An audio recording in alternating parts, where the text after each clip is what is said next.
wrong, I'll stand corrected, and we'll have to heal. I'll just put a little caption on the tape. But I don't think I am.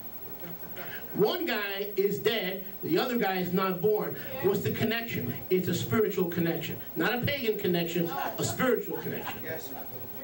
Turn your neighbor and say spiritual connection. He's seeing the whole history of Israel and Jerusalem and Har Moriah in a vision. And when he understands that vision, he could relax. Baruch Hashem Yahweh. Akiva saw the same thing. Let me read this and we'll close. Oh my goodness. Rabbi Akiva. And they turned to him. And they said, Rabbi Akiva, I'm going to read a lot now, so it's not going to be shouting. Just listen. It's not a time for shouting. Listen. Rabbi Akiva, you have comforted us. You have comforted us. They repeated it twice. You find that in the Talmud, Makot 24a. Write it down. Talmud Bavli, Makot 24a and b. Makot. They said, Rabbi Akiva, you have comforted us. You have comforted us. I'm going to go very quickly, so please forgive me because I want to finish on time. So I'm going to read. Don't hold that against me. Okay? I'm going to keep my charismatic self to a little bit of a low ebb and flow. So it's not that I'm getting boring, it's just that I'm getting down to the bring this in for a landing. All right? Baruch Hashem Yahweh. Baruch Hashem Yahweh. Rabbi Akiva rebuilt his professional life after the Romans destroyed Jerusalem. And all of his students in the war against Rome died of a terrible plague. His yeshiva, listen. He went south and found 5 new students, taught them the entire Torah, thus ensuring that the traditions continue. Rabbi Akiva actively fought the Romans in the way he knew best, by teaching Torah. And teaching Torah publicly in direct protest, listen, of an explicit ban on teaching Torah, which the Romans did. They banned the reading and the teaching of Torah. Eventually, Rabbi Akiva was caught, sentenced to death for this crime. He was flayed alive, listen, he was flayed alive with a metal comb used for grooming horses, and became a martyr in his fight for Torah against the Romans. So this Christian idea, well, brother, here's today's Bible quiz. Who was the first martyr? Well, we all know the first martyr was Stephen, right? Wrong. Jews were being martyred for the Torah for hundreds of years before there ever was a Stephen. Baruch Hashem Yahweh.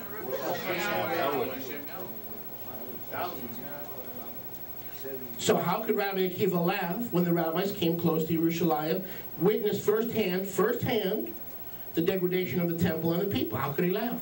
He should have broken down and cried like the others who were with him. Rabbi Akiva gave an answer that convinced he was right and provided them with a source of comfort. He explained he was waiting for a sign that the prophecy of Uriah was fulfilled, and now that it was, he knew that the prophecy of Zechariah would also be fulfilled. Didn't we just read that earlier? Yes. He says, I've been waiting for the destruction of the temple. He was waiting because he knew once it was destroyed that the promised messianic redemption would come in. Amen. Think about that. What would our attitude be? I can't help myself, but what would our attitude be if we would look for our trials and enjoy our trials and our circumstances and our difficulties, knowing that if Yahweh is going to bring us through these trials and difficulties, He's going to bring victory, healing, and restoration in our lives? Amen. Wouldn't that help us get through these things? Amen. I'm talking to myself. I'm not just preaching to you. I'm talking to myself. Hashem Yahweh. Hashem Yahweh. Hallelujah. Hallelujah. If there's a destruction, there's going to be a victory. If there was no prophecy of Uriah fulfilled, there would be no prophecy of Zechariah ever come to pass. Until the prophecy, this is what Rabbi Akiva said, until the prophecy of Uriah was fulfilled, I was worried that the prophecy of Zechariah will never happen. Now that the prophecy of Uriah has been fulfilled, it is certain that the prophecy of Zechariah will come. How do we know Yeshua is coming? Because He came once. Amen. How do we know He's coming to bring life? Because the first time He came to die. How do we know He's coming to rule? Because the first time He came simply to serve and remove sin. Amen. I wouldn't believe in the second coming and Yom Teruah and Yom Kippur and Yom Chag Sukkot if there was no Yeshua. Why go through those feasts? What is unredeemed Judah looking for? They're looking for the king, but they don't know who the king is. I'm looking for the king because I know the king. I have a surety that they don't have. Baruch Hashem Yahweh, he became a surety of a better covenant. It's a sure thing. Take it to the bank. Baruch Hashem Yahweh. Rabbi Akiva is teaching us an important lesson about history and about the history of Israel in particular. There are historical events, but they cannot be viewed in isolation. You lost your job, but you can't view that as an isolated event. You lost your girlfriend, you lost your comfort zone, you lost the things that were dear to you, but you cannot treat that as an isolated event or you'll cry like the rabbis. That's right. You got to get the whole picture. Rabbi Akiva is teaching us that these historical events cannot be viewed in isolation. To appreciate history, one must view the historical processes together. When we are capable of stepping back and scanning the entire process, we begin to understand the divine presence that exists behind the historical one. I'll say that again. When we step back and we scan the entire process in our life, we begin to understand his presence, the divine process and presence that exists behind the historical one. Come on. Amen? Yeah. In other words, I'm out of a house, I'm out of work, I'm out of food. Okay, historically speaking, what does that mean? Where are you going? Where is Yahweh pushing you? Where is he driving you? Okay, then you understand how Yahweh thinks. He's not putting you out to put you out, he's putting you out to fulfill his will for your life. So he can drive you to the next stage where he can meet you. Make sense? Right? So you can't view the things in your life as what? Isolated events. No. You can, but you'll be crying. Yes. I'd rather be rejected 100 times. I'd rather get thrown out of a million schools in order to know him who is true and faithful. I'll rather go, I won't be rejected 1,000,000 times to come to the truth, embrace the truth, and live for the truth. I'm willing to fail 1,000,000 times if at the end I can know him face to face. Amen. Glory. And Rabbi Akiva understood that. Now, in other words, we as Ephraim and Yehuda will return. Why? Because, listen to this, I got a lot to cover, and about 5 minutes to do it. Because Judah also, in essence, has returned. Judah is what? Uriah fulfilled. When did Judah return? May 14th, 1948. If Judah returned, Uriah was fulfilled, Zechariah will be fulfilled, and Ephraim must come home. How do you know this is true? How do you know Ephraim will come home to Torah, to truth, to redemption, to salvation, and to Israel? Because Judah has. Amen. Judah is Uriah, Ephraim is Zechariah. Amen. Oh my, I've got it today. Oh, yeah. Baruch Hashem Yahweh. Baruch Hashem Yahweh. A little vacation helps, huh? Now watch this. I've always wondered what the word history means. You know, Christianity, well, brother, it means his story. Right? Wrong. You ever wondered where history comes from? Remember we learned earlier today evil. Where does evil come from? The mount of evil or the mount of cursing in the plains of Ilan Moreh, in the plains of Moreh on the west side, on the Palestinian occupied West Bank? Isn't that where the word all words, all languages come from Hebrew? Believe it, it's true. Okay? Watch this. So we've been told history is what? His story. Really? Really? But do you know in Hebrew what history means? In the Hebrew word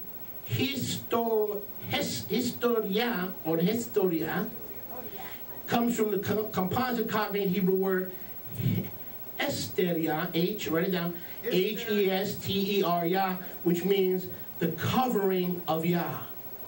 Wow. The covering of Yah on human events. Hallelujah. Hester, Yah, the covering, Hester, the covering, Hesteria. In other words, he covers the isolated events and then unveils the big picture to his disciples. Amen. If you cry like the rabbis and you're always into the crying business, he won't unveil the big picture. But if you're crying and you're still serving Yahweh and you're still living for Yahweh, he will uncover the big picture. But while you're crying, history...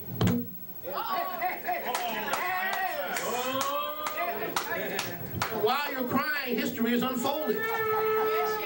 Because he's covering you, and then will reveal the glory once the crying is over. Makes sense. Make sense? Makes sense. So Hesteria, thank you. We're even crazy in the nursery. Hesteria literally means, listen, the covering of Yahweh's face. Listen, Yahweh hides his face in historical events over his people, but that history is slowly revealed through a process. Yes. Through a process. History is revealed, it's recorded forever in heaven, but it's revealed through Hesteria, or the uncovering of Yahweh. When Rabbi Akiva said to the rabbis that comforted them that he was waiting for this moment, for the destruction of the temple in Jerusalem, they thought he was crazy. Yeah. Do we wait for our trials? Do we wait for our tears? Do we wait for our tribulations? Do we look forward to them knowing that we'll encounter something about us that we didn't know before, that we didn't realize before, that we didn't grasp before? Yeah. Maybe after. Because Yahweh will what? Uncover, meaning Hesteria, which means the covering of Yahweh. So history means Yahweh is covering you while the tears and the tragedy and the heartbreak is going on. He's covering you because he writes, and he not only writes, he is Hesteria, or the Yah who covers you. Amen. And if he covers you through the times of Uriah, he'll bring to your life, guaranteed, everyone in this room will be glorified and immortalized and will be like Yeshua. There'll be no death, no sorrow, no pain, no fleeing away. It's guaranteed. Why? Because he has covered you in the tears and the trials, and he will uncover you fully, so you will see the fullness of his plan for your life and his goodness for your life, and then you'll understand why these things happen. Hallelujah. Can it be any simpler? So history doesn't mean his story, it means his covering during the Uriah times to bring you to the Zechariah times when you and your children will be glorified and immortalized, and this mortal will put on immortal, this glory, this mortality will put on immortality, and you'll see your glorified babies and children playing ball in the streets of Jerusalem. Every one of us in this room will have children and great-grandchildren playing in the streets of Jerusalem, where there'll be bliss, no suffering, no sorrow, no lack, and no Edomites anywhere to be found. That's right. No Edomite. I feel preachy, I gotta get reading. So when Rabbi Akiva said to the rabbis that comforted them that he was waiting for this moment of destruction, it is because he witnessed this destruction firsthand. When he saw the temple destroyed and overrun, he knew, listen, that a Hesteria process had been initiated. I gotta keep reading, okay? He saw the destruction in his life and in Israel's life not as the end or the result of pagan influence and pagan hatred against Israel, but as the beginning of a process that would bring healing to him and to his seed. Does this make sense? When are we going to start seeing our trials like that? This is the 5th time I failed. I'm screwed. No. This may be the beginning of a process that will guarantee your healing. And if you're still serving Yahweh, and you're still reading your Bible, and you're still praying, and you're still talking to your brothers and sisters, and you're still submitted to Yahweh's leadership, even when you don't understand everything, that is proof. And that's why we're entering the fall feast. We're not just going to study the fall feast. We are going to experience the fall feast. We're going to enter the fall feast. We're going to blow the shofar. We're going to taste and see and smell that Yahweh, He is good. We get to experience the fall feast. That's a guarantee. Watch this. Baruch Hashem Yahweh. Because when Akiva witnessed the destruction and he saw the temple destroyed, he knew that hysteria, the process of uncovering of the glory for his people, had been initiated. Isaiah had already linked Uriah and Zechariah together in prophecy, and now Akiva was doing the same. When Akiva saw the evidence of Uriah, he saw the clear day of Zechariah that would definitely follow. I know what I'm talking about. That's right. When Rabbi Akiva said to the rabbis that comforted them that he was waiting for this moment, he knew these things. Baruch Hashem Yahweh. Rabbi Akiva lived on a different plane with a different perspective. He did not view events as isolated incidents. Rather, he tried to view the process from Israel's full history. When one does so, the current events seem less urgent and less catastrophic. Make sense? Yes. Less urgent and less catastrophic when you see it from a historical hysteria perspective. Yeah. That's so personal. So we need to have a historical perspective on our trials and of the end of the exile for our people. How come I still got brothers and sisters in the church? How come my son and daughter still goes to the Sunday? Okay, relax. It's an unfolding. It's a process. Yeah. Can you see them with you obeying Torah in the New Yerushalayim? Say yes. Then they'll help you endure with their obstinance and their stiff-neckedness and their uncircumcised hearts. We're a stiff-necked people. And that doesn't mean we need a chiropractor. It means we are stiff-necked. We don't get it very easily. We're stubborn. Yeah. The process of redemption that started in Rabbi Akiva's time, and it started in Rabbi Akiva's time. Meaning redemption and restoration starts in the time of what? Listen, destruction. I'm not going to close. How's that sound? Don't look at me like that. I see you getting impatient. So that restoration, listen, restoration and healing always starts during a time that's seemingly a time of destruction.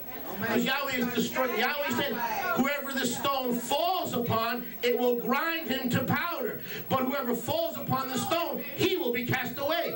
As long as the stone is grinding you to powder, you're doing okay. You don't want to trip on his trials, trip on his circumstances, but as long as you're letting that stone grind you to powder, you're doing okay. Because it is at the point of destruction that the initiation for victory has begun. So that destruction and difficulties are the initiation point for the full Zechariah Yerushalayim victory. Hysteria, or the uncovering of Yahweh's face, is to bring you to Yerushalayim victory. You're not going to have victory in Korea or China or in South and North Korea. Stop fighting. You're going to have the Yerushalayim kind of victory that never passes away, where you'll be sitting in a rocking chair in the New Yerushalayim. You'll never die. Oh, baby. Sitting in a rocking chair and never worrying about death. I go in a rocking chair now and go, oh, darn, am I ever going to get up? But in New Yerushalayim, I just, oh my gosh, you know, get up. I'm never going to die. I can care less if my back gives out. I know what I'm talking about. It's in the water. Baruch Hashem Yahweh. It is in more ways than one. Rabbi Akiva was perceptive. And he recognized what the other rabbis did not recognize. He knew that the process had started on that day with the destruction of the Beit HaMikdash. And there was no stopping the process. It would happen sooner or later that the Jews would return to the holy city and inhabit her. The streets would again be filled with old men and women with children playing. And unlike my New York days, the schoolyard will not be filled with broken glass. The streets will be played. The game will be played on streets of glass. I told you I knew what I was talking about. When I was a kid, my mom said, don't play stickball. Why? Don't go to the schoolyard. Why? Because it's broken glass. Because in New York, Baruch Hashem Yahweh. The streets would again be filled with old men and old women with children playing. When would it happen? No one could say for sure. But Rabbi Akiva knew that it would surely happen. He did not just believe in a true faith, but a true faith. He believed that a true faith would happen. He knew. He witnessed the beginning of a process that was only a matter of time until the entire process would be complete. It might take a decade. It might take a century. It might take 2,000 years, but it would happen. Hello? Amen. Restoration. You'll be healed. Yeah. You won't be confused. You won't be your own worst enemy. You won't. When will it happen? I don't know. But I do know it will if you keep serving Yahweh. That's right. Maybe 10 years, maybe 20 years, maybe 30 years, but it will happen. It will happen. Come on. Amen. Amen. Amen. Baruch Hashem Yahweh. When Rabbi Akiva said these words, it must have seemed like a fantasy. Yeah. Was Isaiah having a fantasy? He was talking to dead prophets. Yes. And while he was talking to dead prophets, he was naming his child and having sex with his wife. Holy Gewalt. You talk about a guy that would be a serious candidate for counseling. But he was the great prophet Isaiah. Yeah. Why? He saw everything like Akiva did, right? This child may have a weird name and may have a bad start in life, but if I keep serving Yahweh, that child will wind up in the New Yerushalayim. Come on. That's right. Can you see your children in the New Yerushalayim? They're not serving Yahweh, they're in church. They don't call you, they don't speak to you, they don't like you. That's right. That really hurts. But Yahweh will turn them around and put them in the New Yerushalayim, because it's just a process. He's uncovering his face. Hysteria. The revelation of Yahweh. Baruch Hashem Yahweh. When Rabbi Akiva said these words, it must have seemed like a fantasy. If one had told him if one had told the Romans, listen carefully, we're going to close with this. If one had told the Romans that Rabbi Akiva thought that his people, the Jews, Jewish Israel, would return to Yerushalayim, the Romans would have considered him to be mad. Hello? Just like the Sunday system thought we were mad when we tell them that Israel would return to the land. They used to think we were crazy. Now they had to change their theology. That's right. They used to think we're nuts. Yeah. And the same way we tell them that the Jews would return, now we're telling them Ephraim is going to return, and they still think we're nuts. That's right. The Jews lied up, but they're Right. If we would have told the Romans that the defeated Jews will be in existence 2,000 years later, listen, they would have laughed. If the Romans had heard that the Jews would outlive the Roman Empire, they would have found it impossible and comical. Yet the Jews are still here, and the Romans are not. That's why Akiva was laughing. That's why Akiva was laughing. Hallelujah. Yeah. Because the Romans, the heathens who were celebrating, are defeated on the ash piles of history along with the communist Soviet Union, and the Jews still live. And not only the Jews still live, they're back in the land. Hallelujah. And the brothers are coming home. Baruch Hashem Yahweh. That was fantasy to the pagan heathen mind. Fantasy. That the Romans thought they finished the Jews in the Jewish War of 135 CE. They were finished. Hitler said the Third Reich would last 1,000 years. Yahweh turned it into 12, and the Jews still live. Hallelujah. And his 1,000-year fantasy came to a hellish end. Hallelujah. Nightmare, not just fantasy, nightmare. The 1,000-year Reich is gone, but the Jews still live. That's what happens when you're Israel. That's right. Even unredeemed Israel, how much more redeemed Israel? Hallelujah. Baruch Hashem Yahweh. If the Romans heard that the Jews would outlive the Roman Empire, they would have found it impossible and comical, yet the Jews are still here. This is the message of Nachamu, Nachamu Ami. This is the message that lives in the present but looks to the future. Doesn't live in the present and look in the present. It lives in the present but looks to the Atid Labah. Amen. We close with Micah 4. I got it all in. Praise Yahweh. Micah 4. Micah 4. Has anyone enjoyed today? Don't you feel sorry for all those guys that didn't come to Shabbat service? They were thinking about coming to shul and they didn't come. Think about those people. Micah 4. Too bad, that's right. Baruch Hashem Yahweh. I'm with you. Micah 4. But look that up for me, please. And I don't mind being corrected. But I don't see either Zechariah and Uriah alive at the time of Isaiah. I don't see it. I could be missing it, but I doubt it. And if that's true, what an amazing piece of prophecy. And Rabbi Akiva had the same ruach that Yeshayahu had. he was working and saw things through the same Ruach. Oh, Micha, give me a page, please. Micha 4, 661. Baruch Hashem Yahweh. Thank you. Micha 4. Okay, but notice how this goes together. Here's Uriah's prophecy back in 3:12. Go back to 3:12. Therefore, because of you, Zion shall be plowed as a field, Yerushalayim will become as heap, and the Har Habayit like a forest. There's Uriah's prophecy. But now, Micha 4:1, reiterating Zechariah's prophecy of Zechariah 8:12. Here it is in different words, through a different prophet. Ready? Micha 4:1. But. Turn to your neighbor and say, but. But. Turn to your neighbor and say, that's his but. That's his but. See, you see, destruction was coming